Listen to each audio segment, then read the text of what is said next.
Tuelekea kaunti nambari 2 ambapo serikali ya Kwale imeanzisha rasmi zoezi la ukusanyaji wa maoni ya bajeti ya mwaka 2024-25, mswada wa kifedha wa mwaka 25-26 pamoja na sheria ya utekelezaji wa hazina ya biashara katika wadi za Tiwi, Ngombeni, Bongwe, Gombato, Ukunda na Kinondo.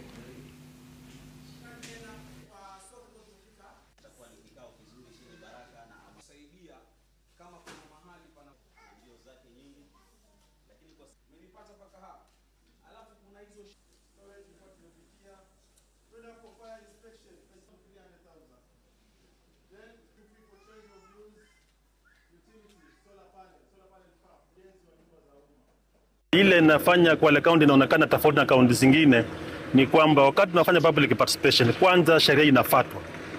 Advert inatoka 7 days before siku ya public participation, na wananchi wanahusishwa kupitia kwa vile chat means na water administrators wote, kwamba kumekisha kwamba wanahamasisha wananchi kukuja katika public participation ili kuweza kuchangia maendeleo. Na hiyo ndio inafanya kwamba Kwale County inaonekana tofauti na kaunti zingine. Kaunti zingine zinafanya public participation katika county level. Watu wote wanaitwa mahali pamoja, wanaenda kuchangia masuala yao kule. Lakini Kwale County badala ya kufanyia kwa county level, wanakuja mashinani. Kuna uwazi kiasi cha kwamba miradi yote ambayo yanafanyika katika ward si mageni, ila yametungwa na wananchi wenyewe na wameitisha wenyewe.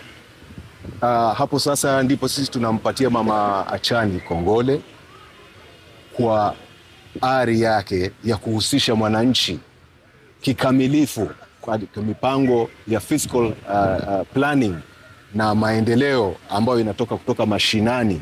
Sio kwamba itatungwa pahali pengine tuje tushinikizo tuambie huu ndio mradi, hebu kubalini ama mukumbatie. Wakati wowote ule wa serikali ya kaunti inapotaka kufanya mradi wowote ule, hawawezi kufanya ule mradi, ni lazima kwanza wapitie hapa kwetu mashinani, watuulize sisi tunataka nini, na vile tunavyoomba tunashukuru Mwenyezi Mungu tunakamilishiwa kiukamilifu.